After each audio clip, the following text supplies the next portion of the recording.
longer Forward in how she time, proved The existence. letter read, if He you're reading followed, and this, for a moment it their means shoulders you made touched. it to the Two seventh absolutions dream. recognizing You've each remembered other. enough to hear me The door again. slid shut. This stranger Snow rose in is not a swarms and then stranger. fell as if He's applauding. the voice you silenced As they when you lifted, began the to mast fit in. leaned.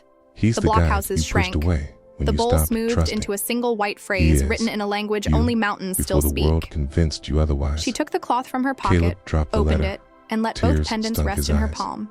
He looked up. They pressed and the two man crescents across into the her table skin, had two changed. commas, a Same promise body, of more sentence. Same clothes. She closed her fist gently. The truth, she said to the engine's roar, to the mountain's ear, to the part of herself that had waited the longest, is what you refuse to spend. No judgment. And the sky, having learned her grammar, made room. You weren't lost. The helicopter fell away from the mountain like a heartbeat slowing down. Inside, the noise was heavy enough to think through but not to speak against. Across from her, he sat with his eyes half closed, gloved hands folded, every muscle remembering stillness. The wind outside rubbed against the fuselage, trying to erase them both. She looked at him and saw the age that the world had tried to spend, but never could. He had lived in fragments, one for each shot he hadn't taken. She wondered how many fragments she carried without noticing. Between them lay the cloth with the 2 bullet pendants. She hadn't returned it to her pocket yet. It felt wrong to hide something that finally breathed. The metal caught the light with each tilt of the aircraft, winking in small, deliberate forgiveness. You didn't ask where we're going, he said. I don't need to, she answered. You always lead me back to where I started. He smiled without irony. Then this is the last circle. But to make him Below them, the desert spread again, endless, familiar, as if it had been waiting for the repetition. He leaned toward the window, studying the sun rising from its knees. That's where it began for you. The ridge, the test. The choice, she nodded. I remember the sound of sand before the first shot. It sounded like breathing. That's because it was, he said. The world holds its breath when a decision is about to be born. The pilot's voice cracked through the comms. 10 minutes to drop. Outside, he gestured to the pendants. The world remained Take one. Quiet. Leave one. Why? But inside, because a truth carried by 2 hands weighs less. The silence she hesitated, then picked one bullet from the cloth, the one with a faint dent near its tip. It was hers. She recognized the imperfection like a fingerprint. He was a man. The helicopter banked sharply, throwing sunlight across their faces. Opens from the inside. She saw him watching her, not with command, but with permission. You're ready to walk through them. You could still disappear, he said quietly. They would let you. Disappear into what? Expecting a dream. He tilted his head. He slept into with a knowing that the dream She looked at the rifle resting beside her knees. Long before I've mistaken silence for peace because before. Now, the questions then find another language for it. The helicopter shuddered as it began its descent. They were about Dust spiraled upward like memories trying to climb back into relevance. This time, when the skids touched down, the sound was more sigh than impact. She stepped out first. In his chest. The air was warm, familiar. The desert smelled the same, burnt air and metal. Not as pain, but this time she wasn't wearing her past-like armor. And when he opened his the rifle eyes stayed slung behind her. Her hands were empty. Before a door. He followed slower. Plain, the wind wrapped around them, playful and cruel, hinges, the way only old weather can be. And yet, ahead lay the ruins of the first training valley. Collapsed scaffolds, half-buried targets, the skeleton of the camp where she had learned to see distance as destiny. Not empty. They walked without speaking. Threatening, every sound they made was the sound sacred. Of return. He stepped forward. At the ridge, the sun poured itself over the rocks in molten no sheets. Language. She stopped no letters, where she had once lain prone, symbol, where she had once refused to obey. Light, the place still held the indentation of belief. He came to stand beside her. You've tried You're looking to open for this ghosts, door before, he said. But only from I'm the counting outside. them. Too many? He closed his eyes. Enough to fill a silence. He nodded. The times then leave he them had here. searched for purpose she turned toward him. That never and what about him. You? I was always going to end where my echo stopped. She understood then. He hadn't come back to teach or to survive. Because he had come back to stop orbiting the story he created. Are you dying? Didn't speak in riddles. She asked. He smiled, not denying, not confirming. It spoke in reversals. Everyone who fires enough times eventually runs out of distance. And the voice returned. The desert hummed, insects hidden under the sand performing their own small wars. The door to calling. He opened a small pack and removed something wrapped in canvas. A photograph, edges frayed, color almost gone. It was her, years younger, laughing, not posing. It opens. She didn't remember the moment. You took this? Caleb placed his hand on the symbol. You laughed before you learned the difference between seeing and aiming, he said. A soft hum. I wanted proof that it was possible. She looked at the image for a long time. Was it? He closed his eyes. It still is. The wind shifted. Because the door didn't Down the open valley, outwards. a black dot moved against the It gold. opened inward. Then into another. Him. And Then what two lay more. on the other side Vehicles. was not Small, another realm. precise, Not a inevitable. temple. Not a guide. They'll come for both of us, It was a room she said. made He of didn't memory. flinch. He stepped Let them. inside. And They'll was find a surrounded lesson by instead. moments. She Some checked her his, weapon. some Habit, older, not intent. Some that felt like You said the echoes perfect from shot ancestors. ends something. He never met. He turned to her. But whose prayers It had does. formed the steps beneath It his ends feet obedience to in one anything corner. that kills what's human The in first you. time he forgave someone The who vehicle never said stopped sorry. 100 meters out. And another. the Dust moment rose and he stayed decided to suspended, stay haloed alive. by light. Further Figures stepped still, out.